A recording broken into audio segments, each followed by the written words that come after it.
वखान पट्टी क्या है?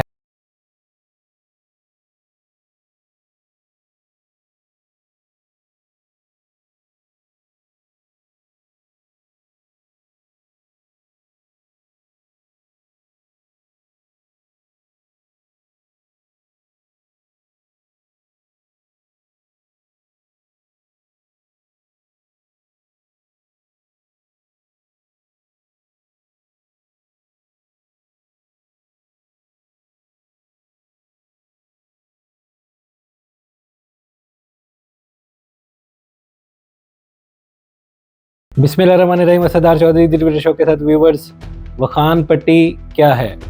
वखान तारीखी तौर पे किसका हिस्सा था? वखान पाकिस्तान के लिए एनर्जी कॉरिडोर बन सकता है। वखान पाकिस्तान के लिए सुएज़ कैनाल या पनामा कैनाल बन सकता है। आज हम इस पे बात करेंगे क्योंकि आजकल ये बहुत ही हॉट टॉपिक है। तो मैंने कहा इस पे जो है ना वो वीलॉग करते हैं, आसान अल्फाज में आपको समझाने की मैं कोशिश करता हूँ कि वखान जो है वो अफ़गानिस्तान का हिस्सा लोग समझते हैं और ये कि एक बफर जोन एरिया है। पाकिस्तान, ताजिकिस्तान, चीन और उसके अलावा अफ़गानिस्तान, ये 4 ममालिक जो है वो एक जगह पे इकट्ठे होते हैं और ये तकरीबन 350 किलोमीटर जो है वो लंबी पट्टी है, जो कि जाके कोई 75 किलोमीटर बॉर्डर शेयर करती है चाइना के साथ। 250 किलोमीटर बॉर्डर जो है वो ताजिकिस्तान के साथ शेयर करती है और उसके अलावा कुछ 350 किलोमीटर बॉर्डर जो है वो पाकिस्तान के साथ है। ये तकरीबन 10,000 मुरब्बा किलोमीटर का एरिया बनता है, 20,000 की आबादी है। और एक जगह पे ऐसी आती है कि पाकिस्तान का चित्राल के साथ ये जो है वो एरिया लगता है और एक जगह पे बिल्कुल इतनी तंग पट्टी है कि दूसरी तरफ ताजिकिस्तान है, इस तरफ पाकिस्तान है और बीच में तकरीबन 10 किलोमीटर का एरिया रह जाता है। और जो उसका एंट्री पॉइंट है वो तकरीबन कोई 16 से 64 किलोमीटर जो है वो खुला एक जगह पे आता है और उसके अलावा 16 किलोमीटर जो है वो एंट्री पॉइंट है। तो ये जो पट्टी है, जो वखान पट्टी है, ये तारीखी तौर पे जो है वो पाकिस्तान जब मुत्तहिदा हिंदुस्तान था तो ये उसका हिस्सा थी। लेकिन ये कि रूस की जो इन्वेजन थी उस वक्त बरतानवी राज ने उसको रोकने के लिए इसको एक बफर स्टेट बना के तो अफ़गानिस्तान को दे दिया।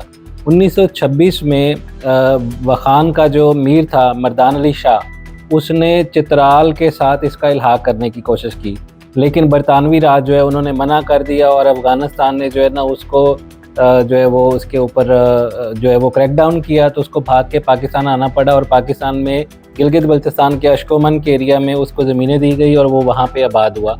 तो ये तारीख़ी तौर पे पाकिस्तान के साथ इसका जो है वो अलाइंस बनता है, उसके अलावा ये पाकिस्तान का हिस्सा बनता है। ये एक बफर स्टेट के तौर पे जो वो दिया गया था ताकि रूस जो है वो मुत्तहिदा हिंदुस्तान से दूर रहे, क्योंकि यहाँ पे बरतानवी राज था और बीच में अफ़गानिस्तान को ये एरिया दे दिया गया था। ये पामी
हुआ है। तो पाकिस्तान अगर इसका जो है वो एक कंट्रोल हासिल करता है, चाहे वो मुकामी लोगों के ज़रिए से हासिल करे या उसके अलावा ये कि खुद जो है वो हासिल करे, तो पाकिस्तान के पास एक लीवरेज होगी, क्योंकि पाकिस्तान अफ़गानिस्तान का जो चीन के साथ राब्ता है उसको मुनक़ता कर देगा, क्योंकि चीन को भी सिर्फ इधर से ही रास्ता मिलता है। और अगर अफ़गानिस्तान ने चीन की इन्वेस्टमेंट अपने मुल्क में करवानी है तो चीन जो है वो इसी रास्ते से जो है वो आ सकता है। तो पाकिस्तान के अगर वहाँ पे कंट्रोल हो तो कोई मसला नहीं है चीन को, लेकिन ये कि पाकिस्तान के पास एक लिवरेज आ जाएगी, क्योंकि ये जो अफ़गान पाकिस्तान के साथ कर रहे हैं वो रॉ जो है वो फ्रंट पे है, पीछे मोसाद है, और पाकिस्तान में जितनी दहशतगर्दी हज़ारों सैकड़ों के हिसाब से लोगों को शहीद किया जा रहा है, हमारी फोर्सेस को मारा जा रहा है, तो पाकिस्तान के पास भी एक लेवरेज होगी। उसके अलावा ताजिकिस्तान भी अफ़गानिस्तान के साथ जो ये उसका बॉर्डर है, उससे वो कोई कंफर्टेबल नहीं है। पाकिस्तान के DG ISI general Asim Malik ने कुछ दिन पहले ताजिकिस्तान के सदर से इमाम रहमान से मुलाकात की है, जो कि बहुत ही मानी खेज़ है, बहुत स्ट्रेटेजिक मुलाकात है, जिसमें उनको बताया गया है कि अफ़गान जो है वो क्या कर रहे हैं पाकिस्तान के साथ। पाकिस्तान के मुख्तलिफ़ एरियाज़ को उन्होंने नो गो एरियाज़ बना दिया हुआ है, जो हमारे ट्राइबल एरियाज़ हैं। तो उसके अलावा ये कि वो लोग भी तंग हैं इनसे, तो इसमें ये कि कोई जॉइंट स्ट्रैटेजी जो है वो उस पे बात हुई है कि पाकिस्तान, क्योंकि ताजिकिस्तान से एक तो एनर्जी लेना चाहता है, वहाँ से गैस पाइपलाइन जो हमारी Tajikistan Uzbekistan gas pipeline, Afghanistan Pakistan Tapi gas pipeline है। फिर उसके साथ-साथ ये कि मेन चीज़ पाकिस्तान वहाँ से बिजली लेना चाहता है। प्रोबब्ली हमारा जो प्रोजेक्ट है कासा वन, उधर से जो है वो बिजली लेनी है, तो ये एनर्जी कॉरिडोर भी बन सकता है। और उसके अलावा ये कि ताजिकिस्तान के ज़रिए से पाकिस्तान डायरेक्टली जो है वो, पाकिस्तान अगर हमसाया हो जाता है ताजिकिस्तान का, तो डायरेक्टली रूस तक, मॉस्को तक पाकिस्तान की जो है वो रसाई हो जा सकती है, तिजारत हो सकती है।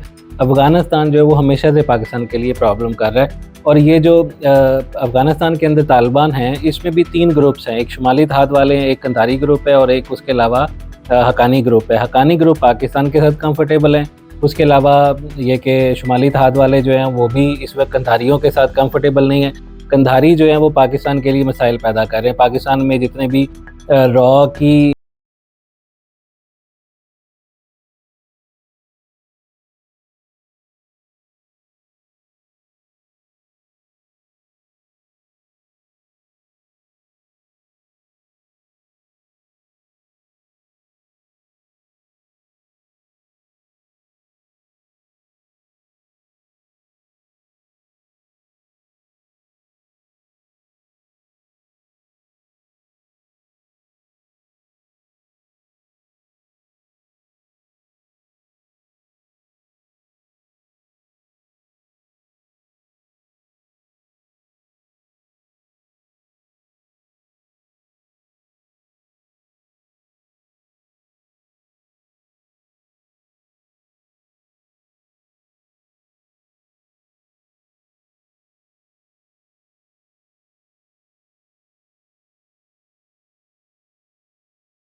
पाकिस्तान में जो है वो जिस तरह से वो पाकिस्तान के खिलाफ बोलते हैं, गंद बकते हैं, जिस तरह से इंडिया को जो है उन्होंने सपोर्ट दी हुई है और पाकिस्तान में दहशतगर्दी करवा रहे हैं, तो पाकिस्तान का इस एरिया का कंट्रोल जो है वो एक नागुज़ीर चीज़ है।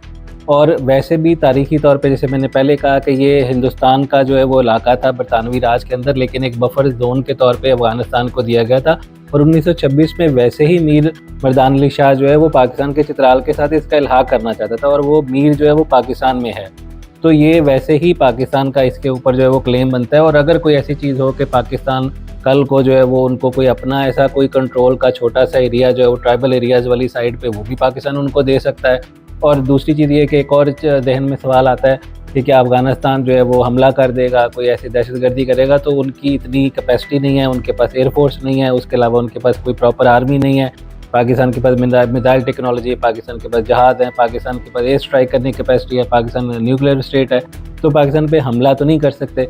हाँ, इंटरनेशनल जो है वो थोड़ा-सा कुछ होगा मसला, तो वो तो टर्किश ने अपना बफर ज़ोन सीरिया में बनाया हुआ है, इसी तरह इसराइल ने जो लेबनान में भी किया, उसके अलावा सीरिया में भी किया, उसके अलावा वो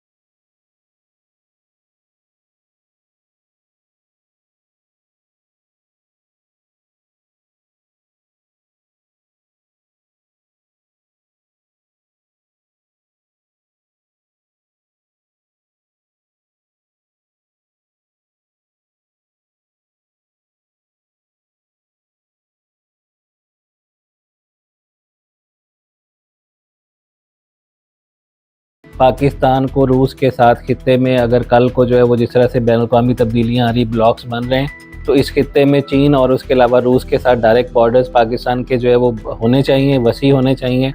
और रूस के साथ अगर हो जाते हैं तो फिर तो ये कि हमारी जो है वो बहुत सी चीज़ें, तिजारत हो, एनर्जी कॉरिडोर हो, इसके अलावा कल को हमारे डिफेंस जो है वो मूवमेंट्स भी चीज़ें जो है वो हो सकती हैं।